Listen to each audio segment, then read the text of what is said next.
d'autres mécanismes, d'autres moyens pour les chasser. Et la seule fenêtre que Félix nous laisse pour les chasser, c'est la fenêtre des armes et de la force. Il faut lui faire un coup de force, un coup d'État. Et ça arrivera.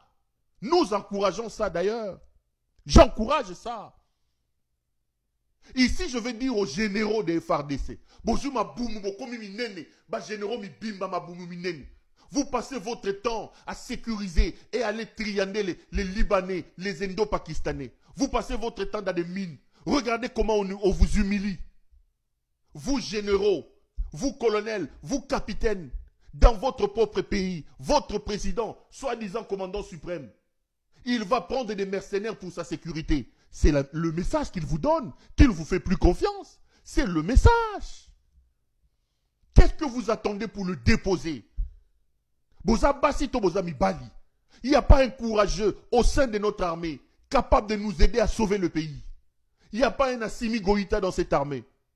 Il n'y a pas un Ibrahim Traoré dans cette armée. Il n'y a pas un général Tchani qui peut dire à cette incarnation de la pègre bruxelloise, à l'incarnation du mal qui est Félix Tshisekedi, que monsieur, assez, stop. Regardez comment on vous humilie. Kabi, Tango Fort, comment il s'appelle, Chiwewe et tous les autres. Vous êtes dans ce pays-là avec des galons. Votre commandant suprême va chercher les mercenaires pour les sécuriser. Yo Christian Daiwel, Moussalo Yebiko Bomabatu. Le président est là. Général Christian Daiwel. Oyo Moussou Soukoutou, il y a commandé sapeur, Johnny Chibangu, en train de courir dans des boîtes de nuit, de fouiller les gens dans des pays limitrophes. Voici votre commandant suprême. Il lance un message en public que vous êtes des femmelettes, que vous êtes incapables de les sécuriser. Quelle armée? Vous devez avoir honte. Yondaiweli, vous devez avoir honte. L'armée d'un pays de plus de 100 millions d'habitants, 2 345 410 km² de superficie, le commandant suprême s'affiche avec des mercenaires. Vous devez avoir honte, vous. Mais qu'est-ce que vous attendez pour le déposer? Le monsieur ne vous fait plus confiance. Arrêtez-le. Il faut l'arrêter. Comme ça, là, la mouki, pouf. Bakangi aéroport wana tia sous le coloté, akenomé là-bas, chivas nena ba tembo soki na tia de sika okeikuna. Nous devons arriver à ça.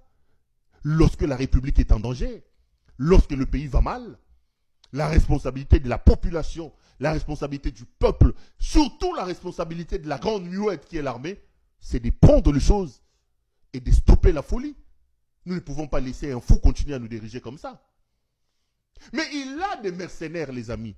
Ces mercenaires qui sont dans sa sécurité sont payés 15 000 $ par mois. 15 000 $. Alors que le militaire, qu'il envoie comme des chairs à canon dans l'Est de la République, ont 10 $, 20 $ de primes de guerre. Félix Azandoki Bandegonangaï.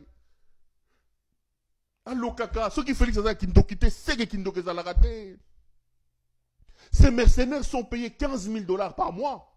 Ces mercenaires logent dans des plus beaux hôtels. La nuitée dans un hôtel pour un mercenaire, c'est 300 $. 300 $ la nuitée. Sans compter les commodités dont on y en a comme là. Nous, il n'y a pas 300 $. Baza sur 400, on a chassakuna. Et vous voulez me dire que dans votre armée, là, Mibali Bazali. Mibali Bazali. Bofandi Pena Botali, un aventurier comme ça qui se présente comme votre commandant suprême. Il va prendre des mercenaires qu'il paye 15 000 $ par mois. À loger dans un hôtel et 300 $ la nuitée. Azotambo na bango. Bozipe Bofandi. Bino. Un général chez nous, il gagne combien? Ceux qui m'ont yibité, ces généraux-là, c'est ces affairistes-là qui sont dans l'armée. C'est rien. Et Banabatou, Félix Akobomusana Est, Banayabatou. Banayabatou, qu'est-ce qu'on va dire d'eux? Banayabatou. Des pauvres jeunes gens qu'ils ramassent ici, sans aucune formation, sans logistique. Ils les envoient comme des chairs à canot, en train de les sacrifier dans l'Est de la République. Pendant que lui, il est en train de boire sa chivas et sa tembo, azotambo, lazoliaba, foufou à minene. Et puis, il a des mercenaires autour de lui. Monsieur Chilombo, prenez tous les mercenaires de la planète. Allez les chercher même en Afghanistan, chez les talibans. Votre fin arrive à grands pas. Le pays de Lumumba sera libéré. Le pays de Kipanvita sera libéré. Le pays de Kimbangu, de Diangenda sera libéré. Le pays de Pero Luara sera libéré. Nous allons mettre en place nos énergies, puisque vous ne nous laissez plus de choix. La fenêtre que vous avez laissée, c'est la fenêtre de la force. On va s'engouffrer dans cette fenêtre-là. Nous appelons nos compatriotes à s'y engouffrer. Il faut déposer ces messieurs. Il faut sauver le pays. Que des généraux courageux, que des Congolais courageux capables d'utiliser les armes pour sauver le pays. Il faut prendre les armes.